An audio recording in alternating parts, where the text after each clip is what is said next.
Hello everyone. Welcome to our channel Tanya to guide. ఈరోజు ఈ వీడియోలో కేంద్రీయ విద్యాలయాలో ఫస్ట్ క్లాస్ నుండి 10థ్ క్లాస్ వరకు ఫ్రీ ఎడ్యుకేషన్ అయితే దీనికి నోటిఫికేషన్ రిలీజ్ అయింది. ఎట్లా అప్లికేషన్ చేసుకోవాలి? దీనికి ఎవరెవరు ఎలిజిబుల్? కంప్లీట్ డీటెయిల్స్ ఈ వీడియోలో చూసిద్దాం. సో వీడియో కొంచెం లెంత్‌గా ఉంటుంది. వీడియో కంపల్సరీగా మొత్తం చూడండి. మీకు కంప్లీట్‌గా అయితే అర్థమవుతది. సో ఫస్ట్ క్లాస్ నోటిఫికేషన్ కాబట్టి నేను ఫస్ట్ క్లాస్ పీడీఎఫ్‌కి సంబంధించింది చూపిస్తాను చూడండి. నోటిఫికేషన్ మనకు ఆల్రెడీ లేటెస్ట్ 6థ్ రిలీజ్ అయితే అయింది. అండ్ దీనికి లాస్ట్ డేట్ మనకి 25th వరకి ఉంది. ఒకవేళ మీరు ఆఫ్‌లైన్‌లో అప్లికేషన్ గనుక జేసుకోవాలి అనుకుంటే ఏప్రిల్ 7th వరకు మీరు అప్లికేషన్ అయితే జేసుకోవచ్చు. నెక్స్ట్ మార్నింగ్ 10 AM నుండి ఈవినింగ్ ఎప్పుడైనా అప్లికేషన్ డేట్ నైట్ 11కి అట్లా క్లోజ్ అవుతది. సెకండ్ ఫేజ్ ఆఫ్ సెకండ్ ఫేజ్‌లో అప్లికేషన్ జేసుకోవచ్చు. థర్డ్ ఫేజ్‌లో కూడా అప్లికేషన్ జేసుకోవచ్చు. అండ్ అప్లికేషన్ చేసుకున్న వాళ్ళకి అంటే ఈ గ్రేడ్స్ వాళ్ళకి ఈ పర్టిక్యులర్ టైమ్‌లో అప్లికేషన్ జేసుకోవాలని ఉంటదన్నమాట. అట్లా ఫస్ట్ టు థర్డ్ క్లాస్ వాళ్ళకి మార్చ్ 25th వరకి లాస్ట్ డేట్. అండ్ సెలెక్ట్ అయిన స్టూడెంట్స్ యొక్క లిస్ట్ కూడా మనకి మార్చ్ 25th అండ్ అలాగే ఏప్రిల్ 2nd వరకి మనకి డేట్ ఎవరైతే సెలెక్ట్ అయ్యారో వాళ్ళ లిస్ట్ రిలీజ్ చేస్తారు. సో ఇది గ్రేడ్ 1 to 3 వాళ్ళకి అండ్ అలాగే క్లాస్ సెకండ్ నుండి 9th వరకి 2 to 4th అంటే మనకి ఏప్రిల్ 11th వరకి అంటే సెకండ్ నుండి ఏప్రిల్ 11th వరకి టైం అయితే ఉంది. నెక్స్ట్ ఎవరైతే సెలెక్ట్ అయ్యిండ్రో వాళ్ళందరి డేట్స్, మెరిట్ లిస్ట్ ఇవన్నీ గూడా మనకి 17th ఆ పర్టిక్యులర్ టైమ్‌లో రిలీజ్ జేయడం జరుగుతదనమాట. సో, 9th వరకి చూసినాం గదా! ఇప్పటిదాకా. Next class 10th, 11th and 12th వీటికి మనకి జూన్ దాకా టైం అయితే ఉంది. రిజల్ట్స్ జూలైలో డిక్లేర్ అయితాయి. అయితే దీనికి అప్లికేషన్ జేసుకోవడం కంటే ముందు, దీంట్లో కొంచెం సెలక్షన్ ప్రాసెస్ ఉంటదనమాట. సో, అదేంటంటే కేంద్రీయ విద్యాలయాలు ఫస్ట్ సెంట్రల్ గవర్నమెంట్ ఎంప్లాయీస్‌కి ప్రిఫరెన్స్ ఇస్తారు.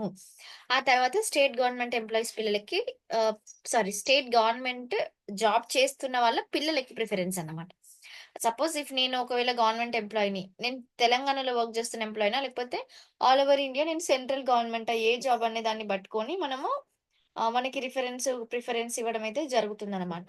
సో, అట్లా ఇది ఆన్‌లైన్‌లో అప్లికేషన్ చేసుకోవాలి. అయితే బయట సీబీఎస్‌ఈ స్కూల్స్‌కి దీనికి తేడా ఏంటి? బయట ఉండేటియి సీబీఎస్‌ఈ స్కూల్సే, ఇక్కడ ఉండేటివి కూడా సీబీఎస్‌ఈ స్కూల్సే.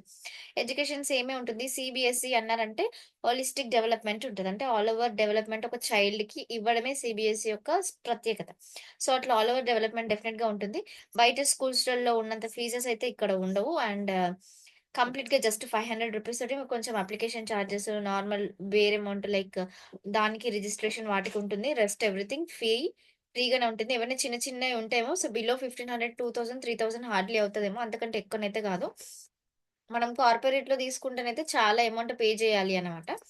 సో, అదొకటి.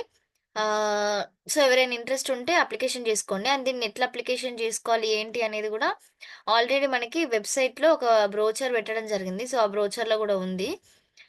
ఈ పీడిఎఫ్స్ అన్నీ గూడా నేను మీకు టెలిగ్రామ్‌లో పోస్ట్ చేస్తాను. నెక్స్ట్ ఆన్‌లైన్‌లో అప్లికేషన్ చేసుకోవడానికి ఎట్లా అప్లికేషన్ చేసుకోవాలి అనేది నేను నెక్స్ట్ ఇంకొక వీడియో పెడతాను. సో, అందులో మీరు చూడండి. ఇక్కడ మీరు లైక్ రిజల్ట్స్ గాని, ఏదైనా ఆన్సర్ కీస్ గాని, అడ్మిట్ కార్డ్స్ గాని డౌన్‌లోడ్ చేసుకోవాలనుకుంటే ఇదే వెబ్‌సైట్‌లో అడ్మిట్ కార్డ్స్ రిలీజ్ అయితే ఇక్కడే డౌన్‌లోడ్ జేసుకోవచ్చు. సో, ప్రెజెంట్ ఆన్‌లైన్‌కి లింక్ ఇంకా యాక్టివేట్ చేయలేదు. అందుకనే నేను ఎక్స్‌ప్లెయిన్ చేస్తలేను. వన్స్ లింక్ యాక్టివేట్ అయిపోయిన తర్వాత నేను ఎక్స్‌ప్లెయిన్ చేస్తాను. ఇంకొకటి ప్రిఫరెన్స్ కేంద్రీయ విద్యాలయాల్లో ఎవరికిస్తారనేది చెప్పాను గదా! సో, సెంట్రల్ గవర్నమెంట్ అంటే లైక్ పోస్ట్ ఆఫీస్‌లో జేయడం గానివ్వండి, లేకపోతే ఆర్మీ గానివ్వండి, అట్లాంటిది సెంట్రల్ వాళ్ళకి ప్రిఫరెన్స్ ఇస్తారు. రైల్వేలో గానివ్వండి. అదే స్టేట్ అయితే టీచర్సే గానివ్వండి, మీరేదైనా స్టేట్‌లో జాబ్ చేసినా మీ పిల్లలకి ఇక్కడ ప్రిఫరెన్స్ అనేది ఇవ్వడం జరుగుతుంది. ఎంట్రన్స్ ఎగ్జామినేషన్ ఉంటుంది. ఆ ఎంట్రన్స్‌లో వచ్చిన మెరిట్ బేస్డ్ మాత్రమే సెలక్షన్ ప్రాసెస్ అయితే జరుగుతుంది. సో, ఇదన్నమాట కేంద్రీయ విద్యాలయకి సంబంధించి ఫస్ట్ నుండి ఇంటర్మీడియేట్ వరకు ఉంటుంది. Don't miss this wonderful opportunity. Thank you.